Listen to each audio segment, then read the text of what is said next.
na palavra do Senhor. Jó capítulo 1, versos de 1 a 5. Como hoje, gente, nós comemoramos o Dia dos Pais, hoje eu quero apresentar um pai da Bíblia, que foi um pai abençoado. Ano passado eu tive a oportunidade de falar de Abraão como pai, e hoje nós aprenderemos com Jó, que foi um exemplo de pai. Porém, eu quero falar nessa noite sobre a paternidade de Jó, que foi um homem de Deus, que foi um pai de verdade, gente. Pensa num paizão que foi Jó. E quero convidá-lo a abrir a sua Bíblia lá em Jó capítulo 1. Eu lerei do verso de 1 a 5. De 1 a 5. Jó capítulo 1, versos de 1 a 5. Acompanhe comigo a leitura da Escritura. Havia um homem na terra de Uz, cujo nome era Jó, homem íntegro e reto, temente a Deus e que se desviava do mal. Nasceram-lhe 7 filhos e 3 filhas. Possuía 7.000 ovelhas, 3.000 camelos, 500 juntas de bois e 500 jumentas. Era também muito numeroso pessoal a seu serviço, de maneira que este homem era o maior de todos os do Oriente. Seus filhos iam às casas uns dos outros e faziam banquetes, cada um por sua vez, e mandavam convidar as suas 3 irmãs a comerem e beberem com eles. Decorrido o turno de dias de seus banquetes, chamava Jó a seus filhos e os santificava. Levantava-se de madrugada e oferecia holocausto segundo o número de todos eles, pois dizia: pois talvez tenham pecado os meus filhos e blasfemado contra Deus em seu coração. Assim o fazia Jó continuamente. Até aqui. Vamos orar? Pai Celestial, nós dependemos de Ti, Senhor. Fala ao nosso coração através das Escrituras, através da Tua palavra, pois Tu escolheste, ó Pai, a pregação das Escrituras para falar de maneira especial com o Teu povo. Ajuda-nos, ó Deus, a sermos pais verdadeiros, assim como foi o Teu servo Jó. Fala ao coração de cada um aqui nessa noite, como o Senhor tem falado ao meu coração, Deus. Que o Espírito Santo possa iluminar a nossa mente, o nosso intelecto, para entender a revelação do Senhor, a palavra do Senhor. Sobretudo, nós nos submetemos à Tua palavra. Nós oramos agradecidos, em nome do Senhor Jesus. Amém e amém. Jó capítulo 1, meus amados. Quando a gente escolhe um livro da Bíblia para expô-la, a gente precisa fazer algumas introduções de suma importância, pois a Bíblia, ela não é um livro mitológico e nós precisamos apresentá-la da maneira como ela foi colocada no seu tempo. Por exemplo, no livro de Jó, nós precisamos entender a autoria desse livro, a data desse livro e o propósito desse livro. Por exemplo, Jó talvez seja o livro mais antigo da Bíblia.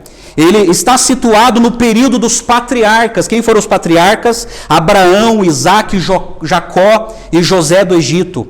Conta a história de um homem que perdeu tudo: riqueza, família e saúde.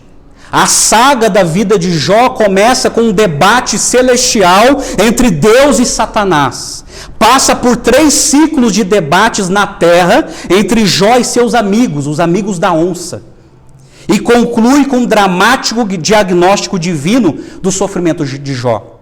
No final, Jó reconhece a sabedoria e se submete à soberania de Deus em sua vida e recebe de volta o dobro que perdeu.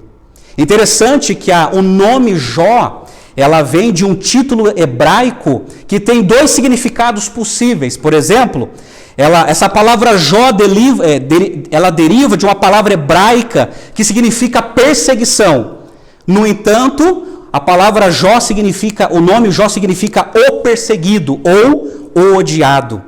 E também ele tem um outro significado árabe, que significa voltar-se ou arrepender-se.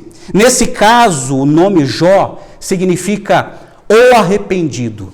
Ambos os significados, no entanto, aplicam-se bem ao livro. Jó foi perseguido pelos amigos e Jó também se arrependeu no final. Pois bem, quando se trata da autoria, a gente precisa entender quem escreveu o livro de Jó. O autor de Jó é desconhecido e não há sugestões textuais quanto à sua identidade. Os comentaristas, os eruditos na Bíblia, do texto bíblico, eles foram generosos com algumas sugestões. Alguns eruditos dizem que foram o próprio Jó, outros dizem que foi um dos amigos, chamado Eliú, outros dizem que foi Moisés, outros Salomão, outros Isaías, Ezequias, Jeremias, Barucas e Esdras. Foram todos já nomeados. Outros dizem que o pano de fundo, o fundo cultural não hebraico deste livro pode apontar um escritor que não foi hebreu. As tradições rabínicas são inconsistentes, mas uma tradição, chamada tradição talmúdica, que vem da palavra Talmud. O que é o Talmud? São registros das discussões rabínicas a respeito do Antigo Testamento. Então a tradição do Talmud sugere que Moisés escreveu o livro. A terra de Uz é adjacente à terra de Midian, onde Moisés viveu por 40 anos. E é concebível, portanto, que talvez Moisés tenha escrito a história de Jó. Talvez ele recebeu registros dos diálogos deixados por Jó ou Eliú. Pois bem, a data desse livro, a datação precisa dos eventos é difícil porque não há referências a ocorrências históricas contemporâneas. No entanto, vários fatores indicam uma data no período patriarcal para os eventos de Jó. Pelo menos tem 7 evidências mostrando que Jó ele era contemporâneo dos patriarcas. Por exemplo, número 1, Jó viveu mais 140 anos depois dos eventos do livro. Está lá no capítulo 42, versos 16. Sua expectativa de vida deve ter sido de cerca de 200 anos. E naquela época os homens tinham saúde para viver tudo isso. Isso se encaixa no período patriarcal, porque Abraão viveu 175 anos. Está lá em Gênesis, capítulo 25, verso 7. O segundo argumento, a riqueza de Jó é medida em termos de gado. Em vez de ouro e prata, também eram nos dias de Abraão, Isaque e Jacó. Isso é, um homem rico naquela época, não é quem tinha muito ouro, não é quem tinha muito prata ou muitas terras, é quem tinha muitos gados, como aconteceu com Abraão.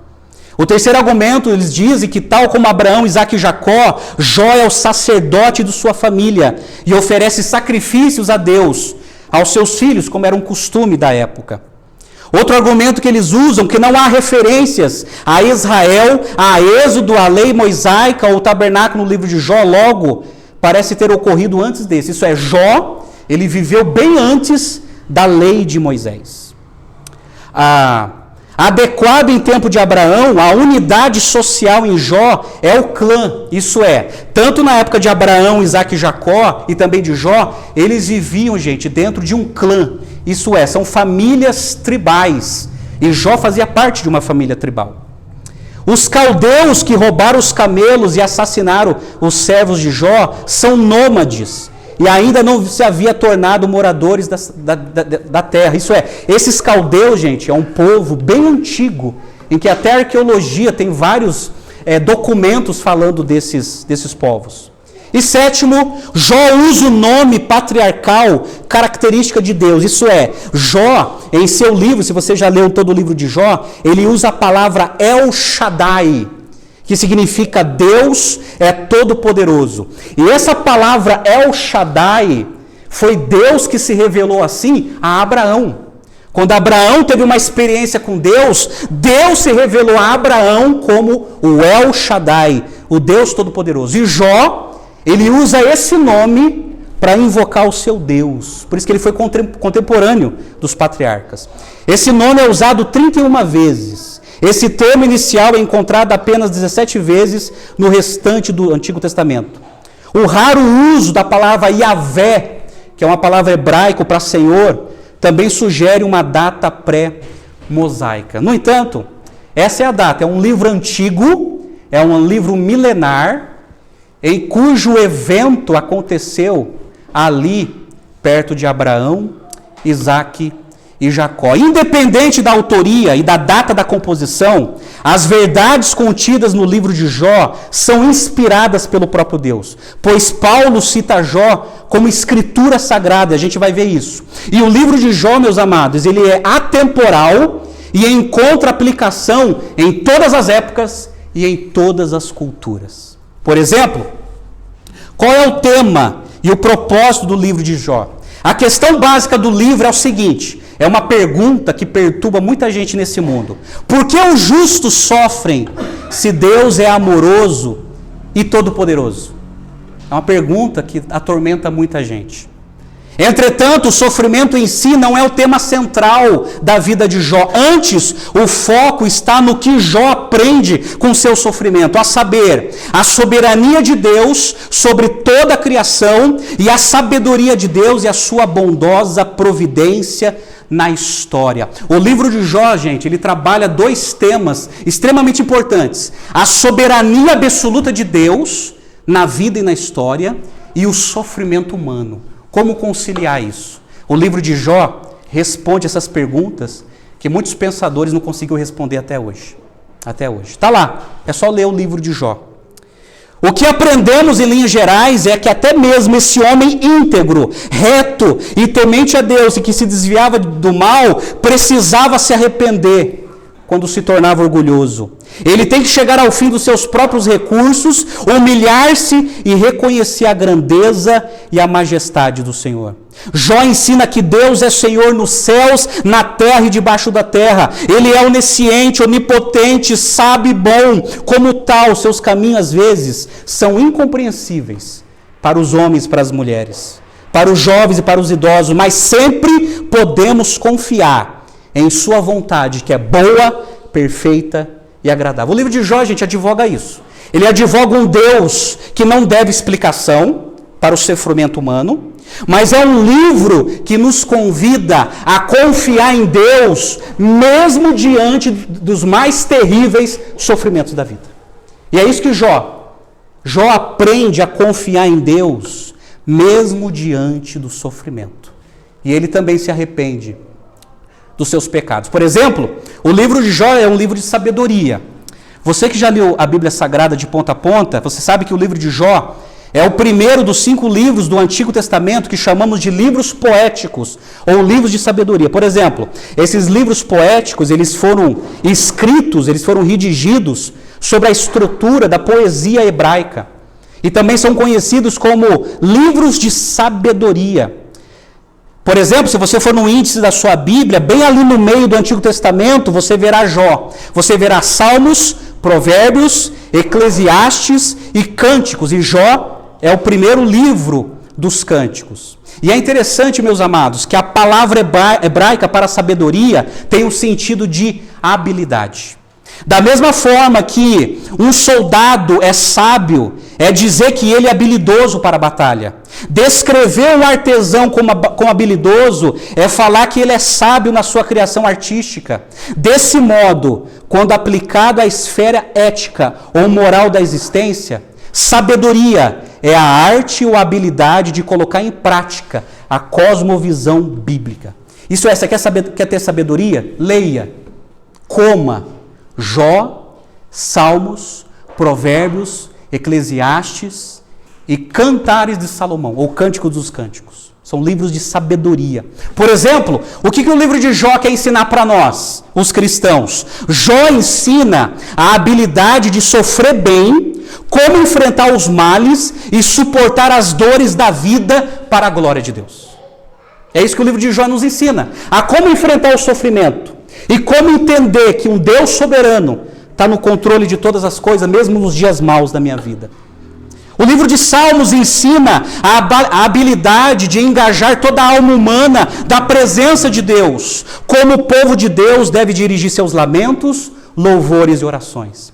O livro de Provérbios, o que ensina? Ensina a habilidade de comportar-se bem em todas as circunstâncias da vida, como relacionar a fé com a ética.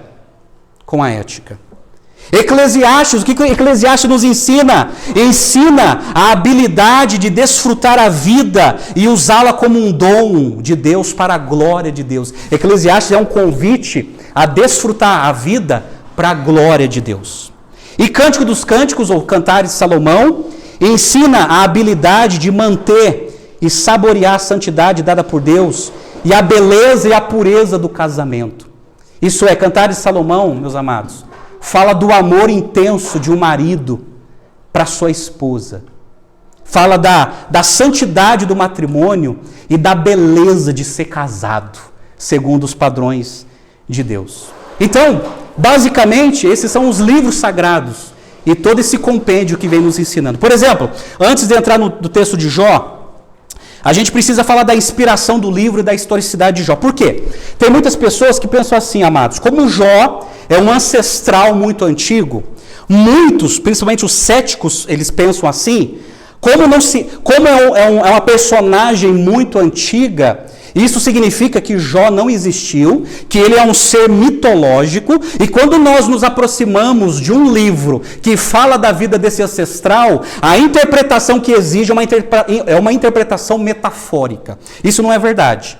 É um padrão de interpretação extremamente equivocada.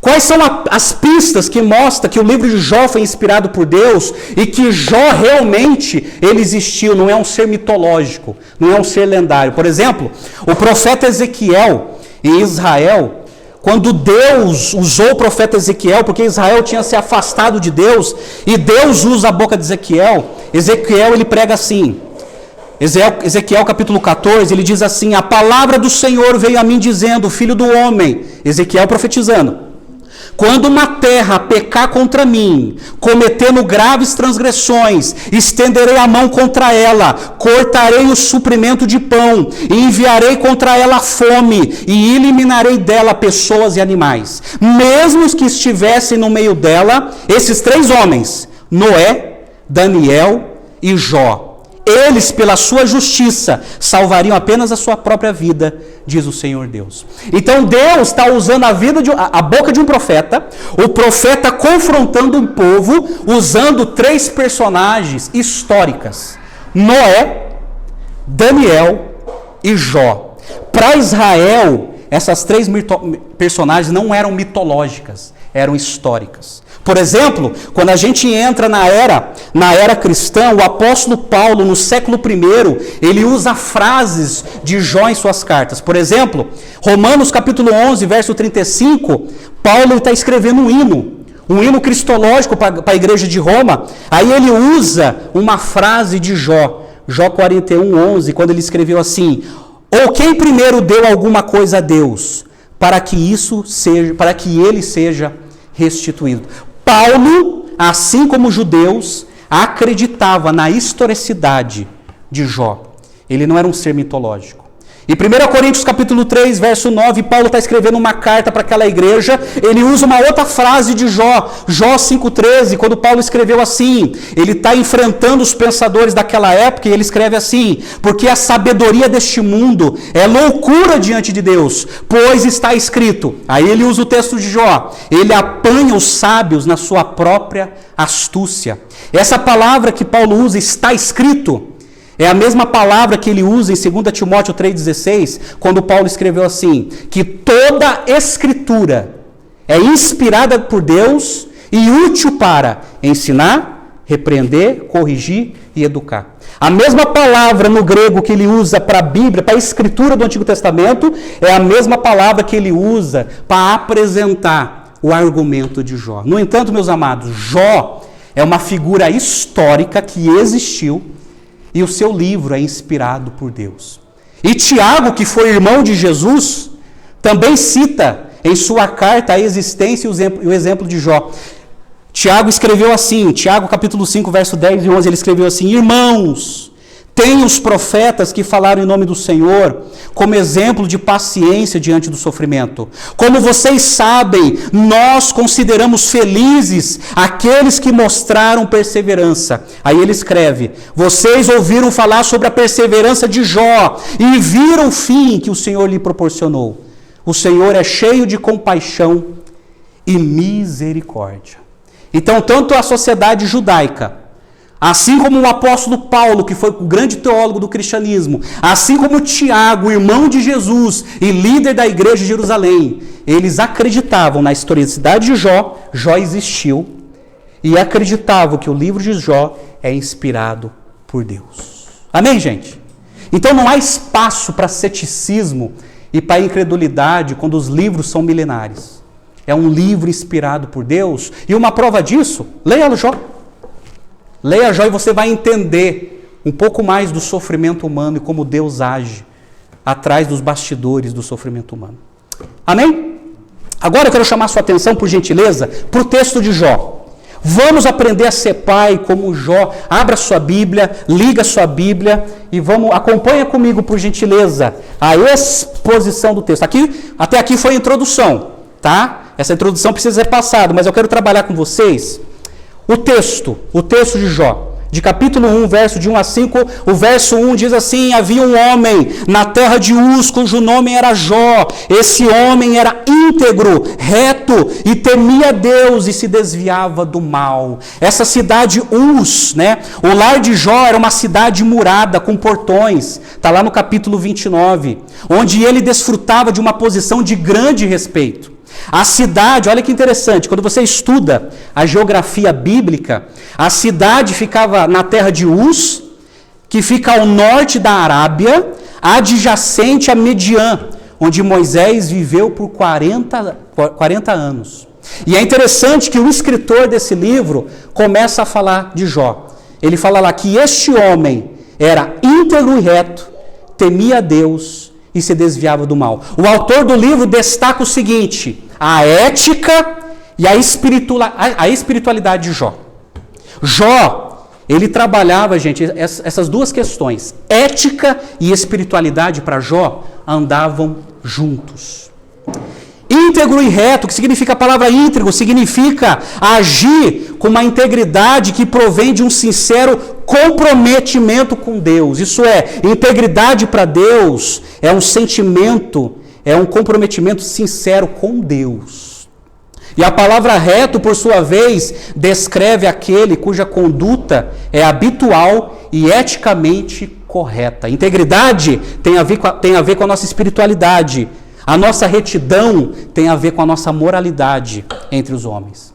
E o escritor diz que Jó, ele era temente a Deus e se desviava do mal. Isso é, o caráter de Jó incorpora temor e respeito em relação a Deus, desviando-se de todos os que ofendem a Deus. E é interessante que esse veredito foi endossado por Deus. Lá no capítulo 1, verso 8, capítulo 2, verso 3, o próprio Deus dá testemunho de Jó diante de Satanás. Tem visto o meu servo Jó?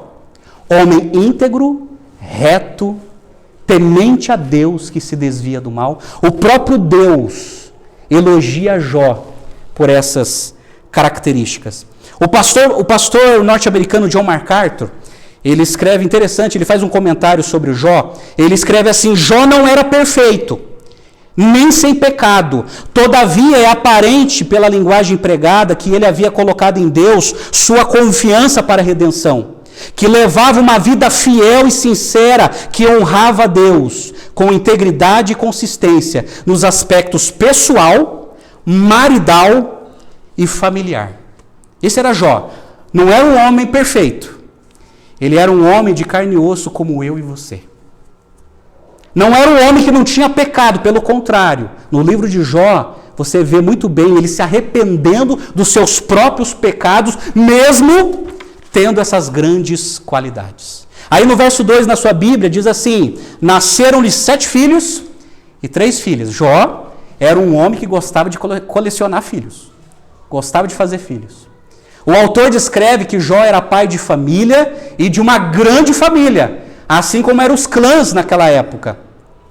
Ele era um homem rico que tinha 7 filhos e 3 filhas. Jó estava na meia-idade e com a família já formada, mas era jovem o bastante para gerar mais 10 filhos. Como está no capítulo 42, verso 3, porque se você já leu o livro de Jó, você vê que Jó, numa tragédia só, ele perdeu todos os filhos em um dia. Mas lá no fim da vida dele, Deus dá mais 10 filhos a Jó. Aí no verso 3 diz assim, tinha 7.000 ovelhas, 3.000 camelos, 500 juntas de bois, 500 jumentas, também tinha muitíssima gente a seu serviço, de maneira que este homem era o maior de todos do Oriente. Como era comum no Antigo Oriente, a riqueza de Jó não era medida pelo dinheiro, mas sim pelo gado. Agora, eu não sei se você fez as contas aí, ele tinha 11.500 animais. Eram animais de trabalho, eram animais para fazer sacrifícios, totalizando aqui 11.500 animais. Que naquela época isso era muita coisa para um fazendeiro. E diz também que ele tinha muitíssima gente ao seu serviço. Provavelmente essa gente eram escravos, que trabalhavam como pastores, como era o costume cultural da época. Lembre-se, na sociedade patriarcal haviam escravos. Qual é a diferença? Tem gente, quando ouve isso, sociedade patriarcal, sente arrepio nas espinhas.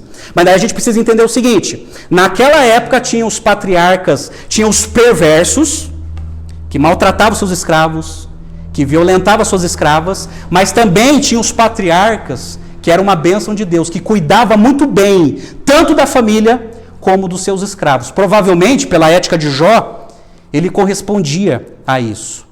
Jó tinha uma posição, diz que ele era o maior de todos do Oriente. Jó tinha uma posição elevada naquele tempo, e ele era respeitado, e era uma referência entre os seus contemporâneos. Por isso, o escritor diz que ele era o maior ali no Oriente. Salomão teve a mesma reputação. Lá em 1 Reis, capítulo 4, verso 30, diz assim, era a sabedoria de Salomão maior do que a de todos os do Oriente. Mas se você conhece a Bíblia, você sabe que o desfecho final da vida de cada um é bem diferente. Salomão se deu mal diante de tanto casamento, e Jó permaneceu íntegro, mesmo diante, no final da sua vida. Oriente indica aqueles que viviam na parte leste da Palestina, como o povo do norte do deserto árabe. Aí no verso 4 diz assim, os filhos dele iam de casa em casa, uns dos outros, e faziam banquetes, cada um por sua vez, e mandavam convidar suas 3 irmãs, e a comerem e beberem com eles. Os filhos de Jó tinham a disposição e a satisfação de estarem juntos, e provavelmente Jó era uma influência abençoadora e unificadora na vida dos seus filhos. E o texto sagrado, no verso 4, diz cada um por vez, isso é, um em cada dia da semana. Essa referência aos banquetes no dia da semana, que aconteciam de casa em casa, demonstra que havia amor e harmonia entre os membros da família. Então Jó era esse pai. Ele era esse líder de tribo que unificava os seus filhos. As irmãs receberam um destaque especial a fim de demonstrar que eram tratadas com amor, pois o texto diz assim, e mandavam convidar as suas irmãs para comerem e beberem com eles. Aí no verso 5, gente, finalizando, diz assim, quando se encerrava o turno de banquetes, Jó chamava os seus filhos e os santificava. Levantava-se de madrugada e oferecia holocausto segundo o número de todos eles. Pois Jó pensava assim, talvez os meus filhos tenham pecado e blasfemado contra Deus em seu coração. Jó fazia isso continuamente. Jó foi o pai que se preocupava com o bem-estar espiritual dos seus filhos, e não só com o bem material.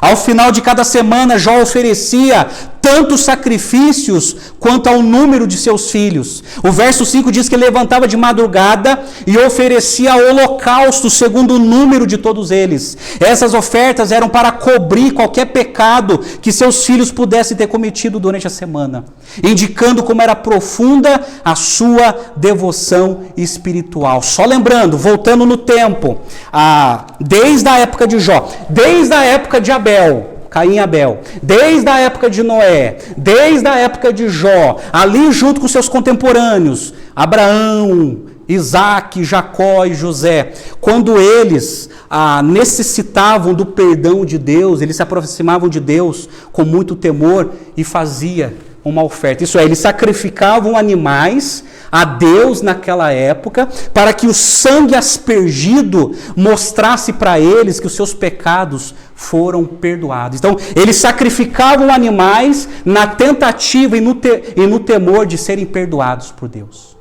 E Jó fazia isso continuamente pelos seus filhos. Essa prática de sacrifício era tão antiga. Abel, ali nos primórdios, ele sacrificou. Noé, em Gênesis capítulo 8, fazia isso. E Jó tinha a seguinte preocupação, verso 5. Ele pensava, talvez os meus filhos tenham pecado e blasfemado contra Deus em seu coração. Jó não somente se preocupava com o comportamento externo dos filhos, mas com a condição do coração dos seus filhos. Ele não se preocupava só com o comportamento externo, mas ele se preocupava com o íntimo de coração de cada filho. E ele dizia, olha, eu vou sacrificar porque quem sabe os meus filhos pecaram e blasfemaram contra Deus no seu coração.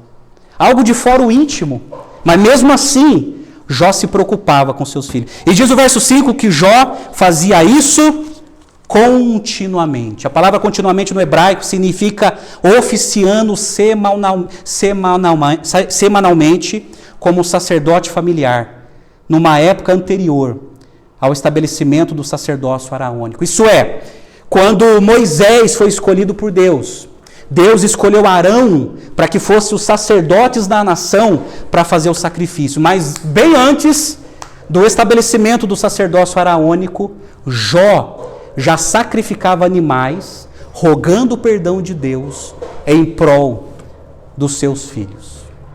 Amém, gente? Está comigo? Amém? Esse é o texto de Jó. Agora, eu quero ir para a aplicação do texto. O que é o texto de Jó tem a ver com a nossa vida? Quais são as lições que nós destacamos na vida de Jó que devem ser aplicadas na nossa vida, na nossa espiritualidade e principalmente na nossa paternidade? Amados irmãos, o que eu vou apresentar aqui, ele é aplicado a todas as pessoas. Mas eu quero chamar a atenção para aqueles que é pai, aqueles que exercem a paternidade. Precisamos muito aprender a ser pai, como Jó foi. Porque se nós não formos pai como Jó foi, a nossa paternidade é um fracasso. É um fracasso. Presta atenção, nós nos preparamos para fazer muitas coisas importantes na vida. Exemplo, nós nos preparamos na vida acadêmica.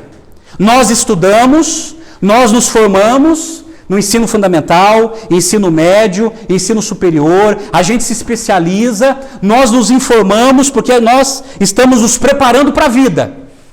Nós nos preparamos profissionalmente, isso é, nós estudamos, nós nos preparamos, nós exercemos a nossa profissão com excelência. E é isso que a gente busca na nossa vida.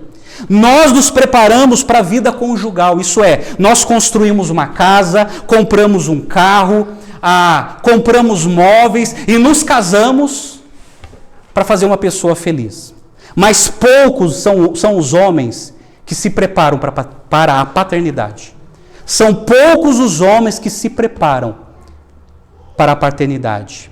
Há homens que ganharam notoriedade no mundo e fracassaram como pais, que conquistaram riquezas e perderam os filhos, que tiveram tempo para estranhos, mas nunca para os filhos, que cultivam a simpatia de estranhos, mas abriram feridas na alma dos filhos.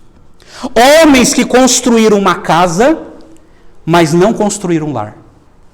Construíram uma casa confortável, mas não construíram um lar, devido ao fracasso dos seus casamentos e devido ao fracasso na criação dos filhos. Isso é terrível, gente. Deixa eu falar uma coisa para vocês antes de entrar nas lições. Nenhum sucesso na vida justifica o nosso fracasso no lar. Nenhum sucesso profissional justifica o nosso fracasso na vida dos nossos filhos. Nenhum sucesso acadêmico justifica o nosso fracasso no nosso casamento. No entanto, eu quero convidar você com muito temor a aprender com Jó a ser pai. Eu quero apresentar para vocês 3 lições desse pai. Nós precisamos ser pai segundo o coração de Deus, assim como Jó. E a primeira lição que eu destaco para vocês, para a nossa vida, é o seguinte: Jó andou com Deus e legou aos filhos o rico exemplo de um caráter irrepreensível. Eu sintetizo essa frase em uma palavra: caráter. Caráter, guarde isso. Caráter. Jó, ele tinha caráter. E há 2 verdades que nos chamam a atenção sobre o caráter de Jó. Primeiro, Jó era um homem íntegro no meio de uma geração perversa. Meus amados, na época de Jó, na época de Abraão, a sociedade era politeísta. A sociedade era idólatra, como hoje. As civilizações naquela época adoravam os seus deuses representados através de estátuas e imagens de escultura. E Jó não andava nessa tradição religiosa. Pelo contrário, ele repudiava essa tradição religiosa. Ele reconhecia que o único Deus verdadeiro é o El Shaddai, o Deus Todo-Poderoso, que não tem como confinar e representar numa imagem de escultura. E ele vivia numa sociedade corrompida. Por exemplo, na época de Jó, além dos sacrifícios de animais que era comum, muitas civilizações sacrificavam pessoas, sacrificavam seus filhos. E Jó não andava nessa tradição religiosa, por causa do seu caráter. Ele era um homem íntegro no meio de uma geração perversa. Deixa eu falar uma coisa para você, você que é pai. Você está sendo íntegro, mesmo diante de uma sociedade tão corrompida como a nossa? Você é íntegro, mesmo diante de uma sociedade tão corrupta como o nosso país? Você tem sido íntegro? Nós precisamos, meus amados, sermos íntegros. Deixa eu falar uma coisa para você, talvez isso te espante. Muitas vezes, quando acontece, eu não estou aqui defendendo partido político nenhum. Muitas vezes, quando a gente tem um governo corrupto, isso é reflexo de um povo corrupto. E nós que estamos no meio desse caldeirão, Deus que tem nos chamado, nós precisamos ser íntegros, mesmo diante de uma geração perversa. Isso é caráter. 2, Jó era um homem que associava vida moral com vida religiosa, ética com espiritualidade. É por isso que Deus o chama de homem íntegro. Integridade para Deus é a conciliação entre ética e espiritualidade. Para Deus, um homem não é íntegro só porque ele é ético, só porque ele é honesto, só porque ele nunca cometeu um crime na vida. Para Deus isso não é integridade. Integridade para Deus é quando ética é associada com espiritualidade, relacionamento com Deus. A espiritualidade bíblica, ela não é ateísta e humanista. A espiritualidade bíblica depende de Deus. E a ética, ela é governada pela presença de Deus. Eu concordo com o comentário do pastor Hernandes Dias Lopes, falando do caráter de Jó. Gente, olha só o que esse pastor falou de Jó. Ele escreve assim: não havia ambiguidade nem hipocrisia em Jó. Deus está mais interessado em quem nós somos do que naquilo que fazemos. Caráter é mais importante que desempenho. Integridade é mais importante que trabalho. Jó era inteiro, era íntegro. Foi íntegro na riqueza e permaneceu íntegro na pobreza. O caráter vem antes da grandeza e é a sua base de sustentação. Jó foi íntegro nos dias de celebração e no vale mais escuro da dor e provação. Passou pelo teste da prosperidade e pelo teste da adversidade. Isso é caráter, isso é integridade. Deus também chama esse homem de homem reto. Retidão é consequência da integridade. A retidão tem a ver com atos externos, a integridade com valores internos. Um homem reto é aquele que não se desvia nem para a direita nem pela esquerda. Um homem reto é aquele que não é influenciado pelas filosofias e prazeres devastadores deste mundo. Ele é reto, ele tem retidão. Ele também foi chamado de temente a Deus. Aqui está o segredo da integridade de Jó. Ele temia Deus. Nenhum homem pode ter uma vida interior santa sem o temor de Deus. O que significa temor a Deus? Isso é um respeito e reverência profundo por Deus. É aquele homem que sabe que um dia ele vai prestar conta diante de Deus pelo que ele fez no seu casamento, pelo que ele fez na vida dos seus filhos, pelo que ele fez como cidadão de uma nação, pelo que ele fez carregando o nome de cristão. Ele vai prestar conta diante de Deus. Isso é temor. É aquele que obedece a Deus por amor. E diz que ele se desviava do mal. Deixa eu falar uma coisa para você. O escritor de Jó, ele exalta essas qualidades de Jó. E depois o próprio Deus usa as qualidades de Jó para jogar na cara de Satanás. Mas deixa eu perguntar para você. Se Deus falasse de você hoje, o que ele falaria? Se Deus falasse de mim, o que ele diria? O que será que Deus falaria de você? Homem íntegro, reto, temente a Deus, que se desvia do mal. O que será que Deus falaria de nós? Jó era um homem que se desviava do mal. O mal aqui é o pecado. O que é pecado? Pecado é toda atitude de rebelião contra Deus. Pecado é transgredir as ordens de Deus. Pecado é viver afastado do plano original de Deus. Isso chama-se pecado. Um homem que se desvia do mal é aquele que foge do pecado.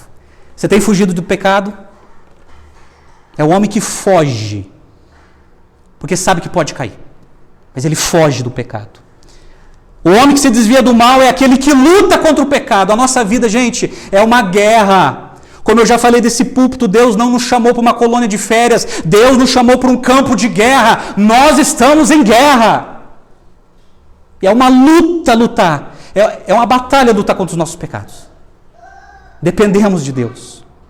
Se desviar do mal é aquele que denuncia o pecado. Deixa eu falar uma coisa para você. Qual é o papel de um pai? É denunciar o pecado. É falar para os filhos, para a esposa, que aquilo é errado, é pecado, não é a vontade de Deus. Exemplo, deixa eu falar uma coisa para vocês. Quando os meus filhos recebem uma informação antibíblica, independente de que setor da sociedade, seja na escola, seja em qualquer lugar, e eles vêm com aquela informação, eu já discipulo os meus filhos e desconstruo tudo aquilo que colocaram na cabeça do piá. Eu falo assim, ó, o seguinte, te ensinaram isso, respeite, mas isso Deus chama de pecado. Entenda isso, meu filho, essa ideologia é pecado.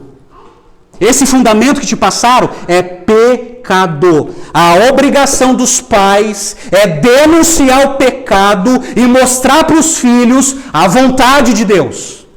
Essa é a nossa missão como pai. A nossa missão como pai não é só ensinar a ser honesto e não roubar. A nossa missão como pai é ajudar os nossos filhos a desviar do mal e dar nome aos bois. Isso é pecado, meu filho. Eu sei que o mundo ensina isso. Eu sei que o sistema educacional ensina isso. Eu sei que as músicas ensinam isso. Mas Deus chama isso de pecado, meu filho. Seja como Jó. Tema a Deus. Tema a Deus.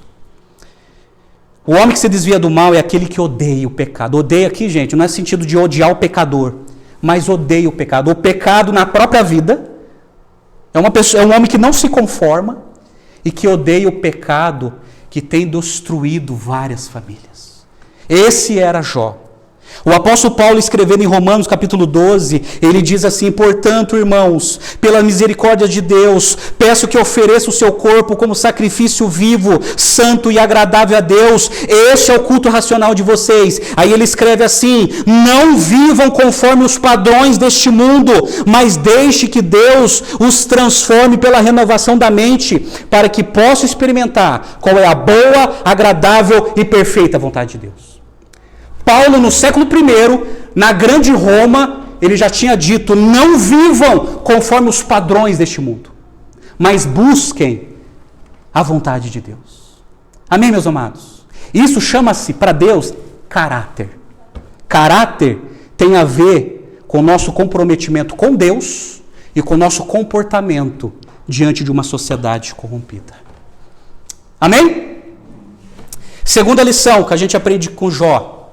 Jó investiu no relacionamento com os filhos, plantando as sementes da amizade no coração deles. Eu sintetizo essa frase em uma palavra: comunhão. Comunhão. Por exemplo, Jó, ele investia em relacionamento, ele tinha prazer de estar com seus filhos. Meus amados, quantos pais não têm prazer de estar com seus filhos? Não tem prazer nenhum. Muitos pais preferem se matar de trabalhar dia e noite, como uma pretensão para ficar longe dos filhos, e principalmente da esposa. Muitos homens vivem assim, essa vida de escravidão. Jó foi um pai que se preocupava em se relacionar com seus filhos. Você que é pai, deixa eu falar, você tem se preocupado com isso? Em se relacionar com seus filhos, em conhecer o coração dos seus filhos? Jó foi o pai que cultivava a amizade entre os seus filhos. Jó não era aquele homem que provocava uma cisão entre os filhos, que colocava um filho contra o outro. Jó não era aquele pai que tinha o preferido e tinha o rejeitado. Mas ele fazia de tudo para unificar os seus filhos. Ele fazia de tudo para ver os seus filhos juntos. Isso sim é um pai. Isso sim é um pai. Por exemplo, quando a gente olha para as Escrituras, gente, eu amo a Bíblia, porque a Bíblia é um livro realista. Ela não esconde os pecados dos filhos de Deus. Quando eu olho para as Escrituras, percebemos que muitos pais naquela época não conseguiram ter sucesso em manter os filhos unidos. Por exemplo, olha só, desde o começo, Adão teve filhos. Por exemplo, como Caim, o seu primogênito, que sentiu inveja de Abel e assassinou seu próprio irmão. Gênesis 4:8. O primeiro homicídio da história da humanidade. Abraão arranjou Ismael, contratando uma barriga de aluguel para buscar a descendência prometida em uma clara e desastrosa precipitação. Ismael caçoava de Isaque e os dois irmãos não puderam crescer juntos como amigos. Gênesis 21:9. Fracasso. Isaque semeou ciúme e ódio no coração dos filhos, Esaú e Jacó, e passou a velhice sozinho e amargurado. Gênesis 27:41. Fracasso. Jacó não aprendeu com os erros do pai e cometeu o pecado de preferir o filho José em detrimento dos demais, e essa atitude levou os irmãos a odiá-lo e a vendê-lo. Gênesis 37:4. Fracasso. Davi, o grande e venerado rei Davi, viu seus filhos crescerem sem serem amigos. Houve guerra dentro da casa do rei. Os filhos cresceram em um palácio, mas sem união fraternal. 2 Samuel 13:28. Um grande rei que fracassou como pai. Que fracassou. E muitos estão assim, gente. Grandes. Eu tenho conhecido os grandes empresários, mas fracasso como marido e pai. Grandes atletas, mas fracasso como marido e pai. Grandes líderes, até religiosos, mas fracassos como marido e pai. Deixa eu falar uma coisa para você. Isso não é a vontade de Deus. Nenhum sucesso no mundo justifica o nosso fracasso dentro do nosso lar. Guarde isso no seu coração. Guarde isso no seu coração. Precisamos investir na vida dos nossos filhos, meus amados. Precisamos nos relacionar. Como você tem se relacionado com seus filhos? Seus filhos são secundários? Está em segundo plano? Cuidado. Você não sabe o mal que você está semeando no coração dos seus filhos. Por exemplo, certa vez eu ouvi uma história de um empresário de muito sucesso, que tinha sempre a agenda cheia e que recebia as pessoas do seu escritório. E o filho, sabendo dessa demanda, ele chegou perto do pai e falou: pai, marca um horário para mim, aí na sua agenda. Porque o filho viu que essa era a única possibilidade dele ter uma conversa com o pai, marcando o horário no escritório. E também eu ouvi uma pregação hoje de manhã, gente, de um pai, que ele vinha para a igreja quebrado, porque o filho não queria vir mais para a igreja. Aí o filho se trancava no quarto, o pai perdia a paciência, batia naquela porta, gritava com o filho não vinha. Aí o pai foi para a igreja, compartilhou com o pastor falou assim: vamos fazer diferente? Em vez de você se irritar e gritar com o teu filho, vai lá, só bate na porta do seu filho, e quando ele abrir, lasca nele um abraço. Fala: filho, como eu senti sua falta hoje na igreja. Sem julgamentos, sem irritação, abraça ele. E ele fez isso, e foi para casa, bateu na porta. Quando o piá abriu a porta, ele, na hora, um abraço de urso. Ô filho, como eu te amo. E ele começou a chorar no ombro daquele pai, e ele disse para aquele pai: há quanto tempo não recebo um abraço assim do Senhor? A gente precisa aprender como pai a como alcançar o coração dos nossos filhos. Você tem alcançado o coração dos seus filhos? Jó fazia isso. Por isso, comunhão é muito importante. Muitos filhos hoje eu encontro revoltados, porque foram rejeitados pelos seus pais. Pais que só se preocupou com trabalho, pais que só se preocupou com arroz e feijão, pais que só se preocupou com tijolo, cimento e areia, mas nunca investiram na amizade com seus filhos. Estão plantando, estão colhendo hoje o que plantaram a vida inteira. Mas isso pode mudar conosco. Amém? Terceira e última lição. Jó exercia plenamente o sacerdócio no seu lar. Sintetizo essa frase em uma palavra: compromisso. Jó tinha caráter, Jó tinha comunhão e Jó tinha compromisso. Verso 5, ele era o sacerdote do seu lar. Deixa eu te apresentar 4 verdades sobre o sacerdócio do pai dentro de uma casa. Jó, ele se preocupava com a salvação dos seus filhos. Diz o verso 5 que ele oferecia holocausto segundo o número de todos eles. Jó, ele se preocupava com a salvação dos seus filhos. Meus amados, deixa eu falar uma coisa para você. Jó não estava só preocupado se aqueles filhos iam ter um bom casamento. Jó não estava preocupado só com a vida material dos seus filhos. Jó não estava preocupado só com a honestidade dos seus filhos. Jó, ele estava preocupado se os seus filhos iam receber a verdadeira salvação.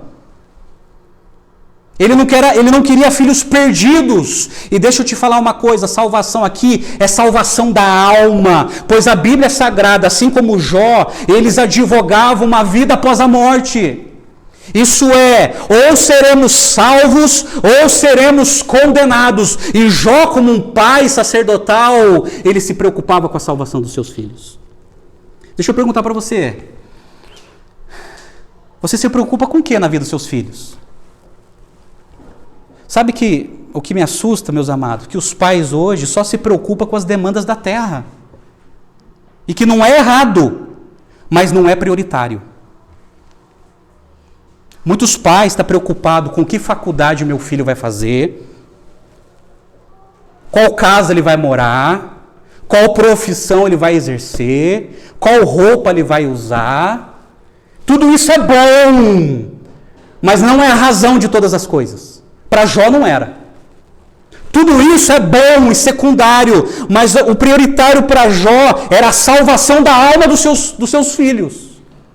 Por isso, ele era o sacerdote do seu lar. Deixa eu perguntar uma coisa para você. Você é o sacerdote do seu lar? Você é o homem espiritual que influencia os filhos a buscarem a Deus? Ou o seu coração é tão antropocêntrico que só pensa nas preocupações da vida? Isso é um fracasso aos olhos de Deus. Jó, ele se preocupava com a salvação dos seus filhos. Oh, meus amados, se preocupe isso, principalmente agora. Nós estamos vivendo a pior geração de cristãos.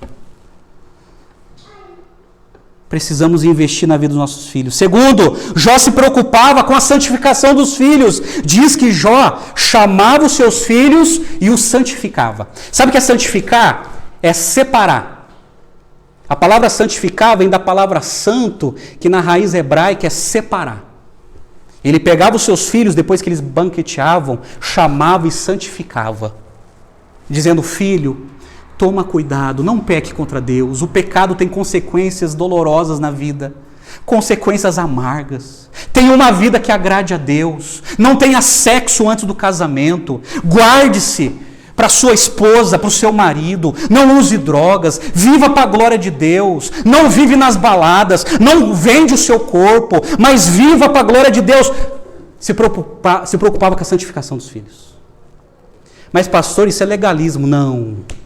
Isso não é legalismo, gente, é santificação. Deus nos salva e nós agora andamos numa estrada de santificação até Jesus voltar. Santificação é cada vez mais perto de Deus, cada vez mais longe do mundo. E o fator primordial que influencia os filhos é o pai. O pai. Você precisa santificar os seus filhos antes de ser tarde demais. Jó se preocupava com a vida íntima dos seus filhos com Deus, pois Jó falou assim: talvez eles tenham pecado e blasfemado contra Deus no seu coração. Olha, Jó não estava preocupado só com o comportamento, Jó estava preocupado com o coração dos filhos, o pensamento dos filhos, os sentimentos dos filhos, as emoções dos filhos. E Jó estava preocupado que isso que estava dentro fosse uma blasfêmia contra Deus. E Jó, como paizão, influenciava os seus filhos a buscar a Deus. Jó era um pai intercessor, gente. Ele orava pelos seus filhos. Deixa eu perguntar uma coisa para você. Você tem orado pelos seus filhos? Você tem orado pelo e com os filhos? Deixa eu falar uma coisa para vocês. Eu faço isso não porque eu sou pastor, tá? Eu faço isso não porque eu sou um cristão. Eu faço isso porque eu entendo que o papel do pai é chamar os seus filhos todo dia para ler a Bíblia e fazer oração. E essa é a função de todo pai, de todo pai. De todo pai que teme a Deus, que ama a Deus, que quer obedecer a Deus, que quer ter uma família segundo os moldes de Deus.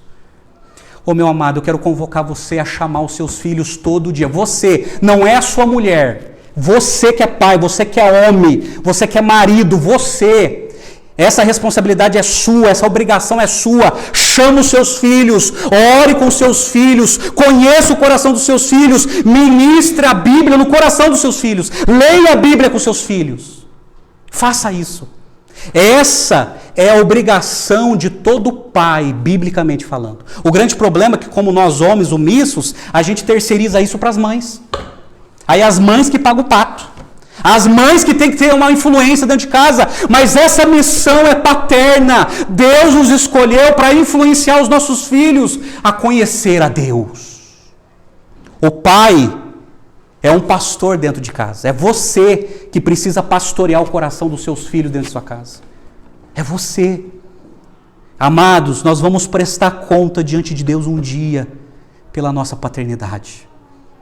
Seremos cobrados de maneira justa. Precisamos interceder pelos nossos filhos. Interceder pelos nossos filhos. Eu concordo com um pastor afro-americano, é difícil falar o nome dele, é um pastor batista lá do Texas, chamado Vod Balshan.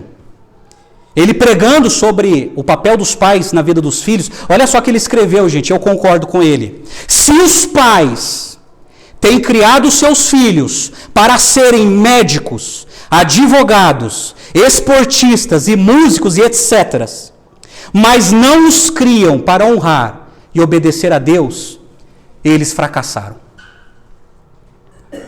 Mas pastor, tem alguma coisa do meu filho ser um bom profissional? Não, de jeito maneira. Você tem que trabalhar em prol disso mesmo, para o seu filho ser o melhor médico, o melhor advogado, o melhor político, o melhor empresário, o melhor pastor. Mas, se a gente investiu pesado na vida deles, mas nós fomos omissos a ensinarem eles a obedecer a Deus, essa educação foi um fracasso. Aos olhos de Deus, essa educação foi um fracasso. Um fracasso. Oh, meus amados, abra o seu coração, os seus ouvidos para essa realidade. Assim diz o Senhor. Assim diz a palavra do Senhor. Nós, pais, precisamos influenciar os nossos filhos a conhecerem a Deus. As outras coisas serão acrescentadas. Eles serão tudo aquilo que nós sonhamos. Mas precisamos influenciar os nossos filhos a conhecer a Deus. Certa vez, um pastor educador chamado J. Lubbock, ele escreveu o seguinte: a educação sem Deus é semelhante a um navio sem bússola. Educação não transforma, educação informa. É só Deus que transforma o coração do ser humano. Só Deus que consegue alterar os hábitos pecaminosos no coração humano. Por isso que a educação sem Deus é semelhante a um navio sem bússola, sem direção. E um pastor especialista em família, chamado pastor Det Tripp, ele escreveu 2 livros, Pastoreando o Coração da Criança e Instruindo o Coração da Criança. Ele escreveu assim: ser um pai ou uma mãe significa trabalhar para Deus, orientando os filhos em direção a Ele. Você foi escolhido como pai para trabalhar para Deus, na nobre missão de dirigir os seus filhos para Deus. Para Deus. Amém? Eu finalizo essa pregação com 2 textos bíblicos. Por exemplo, Moisés. Moisés, com toda essa tradição dos patriarcas, Abraão, Isaac, Jacó, José, Jó, ele escreve um texto instruindo as famílias de Israel. Isso é, Israel tinha saído da escravidão do Egito, estava peregrinando no deserto para chegar na terra prometida, e Deus inspira Moisés a escrever um texto ensinando os pais a educarem os seus filhos. E olha só que Moisés escreveu, Deuteronômio capítulo 6, verso 4. Escreveu assim: escute, Israel, o Senhor nosso Deus é o único Senhor. Portanto, ame o Senhor seu Deus de todo o seu coração, de toda a sua alma e com toda a sua força. Essas palavras que hoje lhe ordeno estarão no seu coração. Olha só que Moisés escreve: você as inculcarás aos seus filhos, e delas falará quando estiver sentado em sua casa, andando pelo caminho, ao deitar-se e ao levantar-se. Agora presta atenção no conteúdo do que os pais precisavam ensinar aos filhos judeus. O conteúdo era o seguinte: escute, Israel, o Senhor Deus é o único Deus. Não existe deuses, só existe um Deus verdadeiro. Aí ele fala qual é o tipo de relacionamento que a gente tem que ter com esse único Deus. Ele fala assim: ame o Senhor. De qualquer jeito, de maneira superficial, de maneira nominal, não. Ame o Senhor com todo o seu coração, com toda a sua alma e com toda a sua força. Coração aqui tem a ver com toda a emoção. A alma aqui tem a ver com todo o intelecto e força com todo o esforço. Ame a Deus com intensidade. Aí, Moisés apresenta a maneira didática para ensinar para os filhos. Ele fala assim: inculca na cabeça da criança. A palavra inculcar no hebraico significa colocar na mente. Isso é, você que é pai, você tem uma responsabilidade diante de Deus. Falar que eu sou o único Deus. Falar o tipo de relacionamento que eu quero ter com os meus filhos. Então você vai colocar isso na mente e no coração deles. Quando você andar, quando você deitar, quando você conversar, você vai estar falando de mim para o seu filho. E o seu filho vai me amar por causa do seu ensino. Amém, gente? Esse é o tipo de pai que o mundo precisa. Esse é o tipo de pai que eu quero ser. E o apóstolo Paulo, escrevendo aos pais da igreja da cidade de Éfeso, Efésios capítulo 6, verso de 1 a 4, ele está escrevendo para famílias cristãs, famílias que estavam se convertendo e seguindo a Jesus. Aí Paulo, ele escreveu assim, primeiro para os filhos: filhos, obedeçam a seus pais no Senhor, pois isso é justo.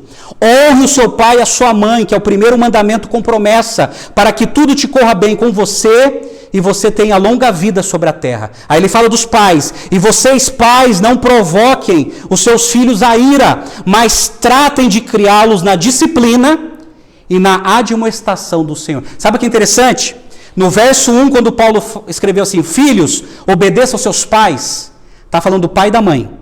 Mas no verso 4, quando diz assim: e vocês, pais, não provoquem a ira dos filhos, mas criam-os na disciplina e na palavra do Senhor. Esses pais no grego é pater. Está falando do homem.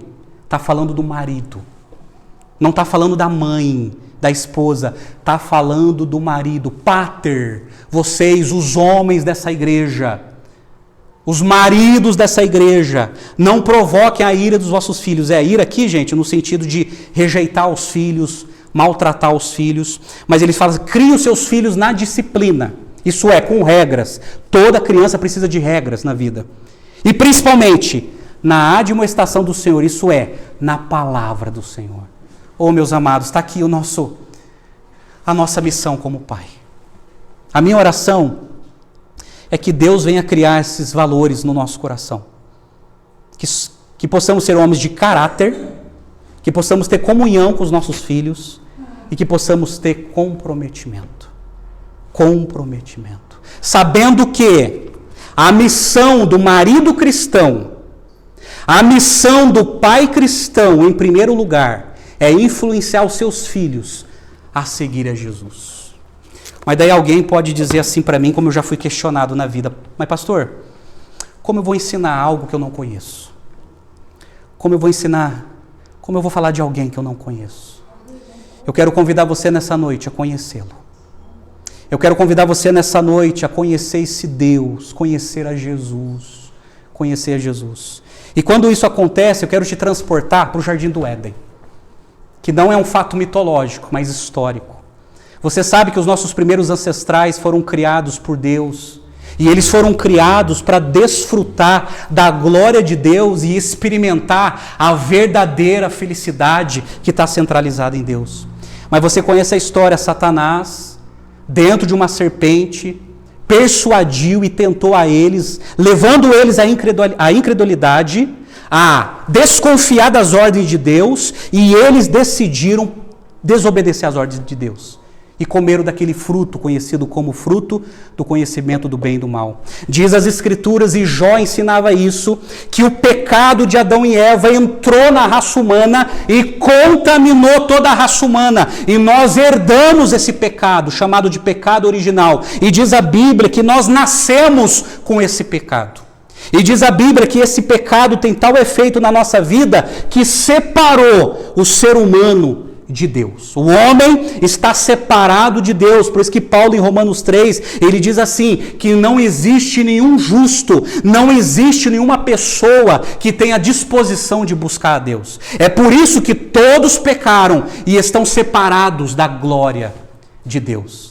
E a Bíblia diz que o salário do pecado é a morte. Isso é, uma vida separada de Deus é a morte eterna, que significa a separação de Deus para sempre. Isso é, o homem, ele é um morto espiritualmente por causa do pecado que nós herdamos de Adão e Eva e por causa dos nossos pecados. Por causa dos nossos pecados. E o ser humano, por ser escravizado do pecado, o ser humano, ele tenta se salvar. Ele tenta se justificar, como o André falou aqui. Isso é, o ser humano, ele tenta se salvar através das boas obras, pensando que ao fazer boas obras, isso vai salvar ele e isso vai religar ele a Deus. Só que isso é insuficiente, biblicamente falando. Tem muitas pessoas que tentam se salvar ou chegar até Deus através do mecanismo da religião. Isso é, praticando um dogma, praticando um ritual ritualístico, praticando certas coisas para tentar chegar até Deus. Isso também é insuficiente. Não chega até Deus. E tem pessoas que tentam chegar até Deus através da ética. Pastor, eu nunca roubei, eu nunca matei, eu nunca violentei ninguém, eu nunca participei de falcatrua, por isso eu acho que eu vou para o céu e tenho um terreno lá no céu, porque eu sou bom. Eu sou tão bom que Deus vai se lembrar de mim. Mas a Bíblia fala que as nossas obras de justiça, tudo aquilo que a gente faz, mesmo com boa intenção, para Deus não passa de coisa imunda, porque Deus conhece o nosso coração. E sabe que nós somos pecaminosos.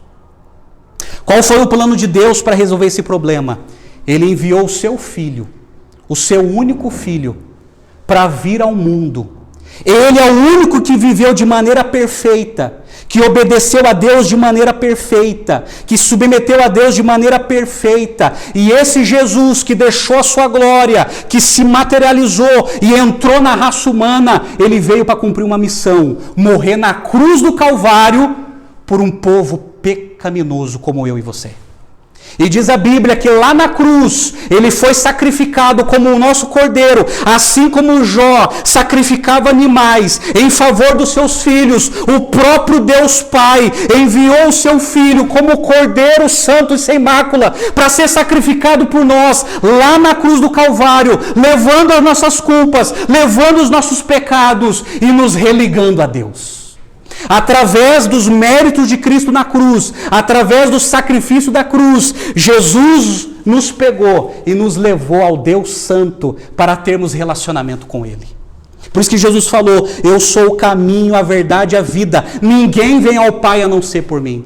Por isso que Paulo escreveu: pois existe um só mediador entre Deus e os homens, Jesus Cristo, homem. Jesus, ele veio salvar um povo. Mas para que isso aconteça, nós precisamos nos arrepender dos nossos pecados e colocar a nossa fé em Jesus. O que significa isso? Arrependimento de pecado significa mudança de mente. Arrependimento significa o seguinte: é convicção de pecado. Eu preciso entender que eu sou um pecador perdido. A minha ética, a minha religião, as minhas obras não me salvam. O único que pode me salvar é Jesus. Arrependimento significa deixar de confiar em si, de deixar de se auto-justificar e confiar naquele que fez algo por nós. Isso é fé. Fé bíblica é deixar de confiar em si, nas suas qualidades, e confiar naquilo que fizeram por nós, lá na cruz. Mas para que isso suceda no coração humano, o ser humano precisa entregar a sua vida a Jesus. Caso ao contrário, nunca será um pai como Jó. Porque ética e espiritualidade andam juntos. Amém? Eu pergunto para você: você já entregou a sua vida a Jesus? Eu não estou falando de Jesus representado numa imagem de escultura. Eu não estou falando de Jesus representado nos filmes de Hollywood. Eu estou falando do Jesus das Escrituras. Aquele que veio nos salvar dos nossos pecados e para nos levar a ter comunhão com Deus. Eu quero convidar você a entregar a sua vida a Jesus. Eu quero convidar você a ter a sua experiência com Deus. Eu quero convidar você a parar de pegar carona na fé da sua esposa, do seu marido, dos seus filhos, dos seus pais, e você ter um encontro transformador com Jesus. Com Jesus. Arrependa-se dos seus pecados e entregue a sua vida a Jesus. E assim nós seremos um pai segundo o coração de Deus, como foi Jó. Amém? Eu quero convidar você a fechar seus olhos, abaixar sua cabeça e conversar com Deus. Deus te conhece. Deus nos conhece. Nós não somos merecedores, dependemos da graça. Ó Pai Celestial, nós dependemos de Ti, Senhor. Ó Deus, nós não conseguimos exercer a nossa paternidade se o Senhor não está conosco. E todas as vezes que exercemos a nossa paternidade, segundo o nosso entendimento, segundo nossos preceitos, nós erramos e pecamos. E quem acaba sofrendo muitas vezes são os nossos filhos, porque nós erramos no nosso ensino. Ó Deus, cria em nós essas qualidades celestiais, no nosso coração, como o Senhor colocou na vida de Jó. Ajuda-nos, ó Deus, a sermos homens íntegros, retos, tementes a Ti, que se desvia do mal. Ajuda-nos, ó Deus, converta cada coração de cada homem e de cada mulher nessa noite. E que nós possamos, ó Deus, viver para a Tua glória, Senhor. Para a Tua glória, pois se nós não vivermos para a Tua glória, tudo o que fazemos, toda a educação que ensinamos, se torna um fracasso diante dos Teus olhos. Mas, ó Deus, nós dependemos de Ti para sermos homens segundo o Teu coração. Ó Deus, nós entregamos a nossa vida e a nossa alma a Ti. E fazemos isto em nome do Senhor Jesus. Amém e amém.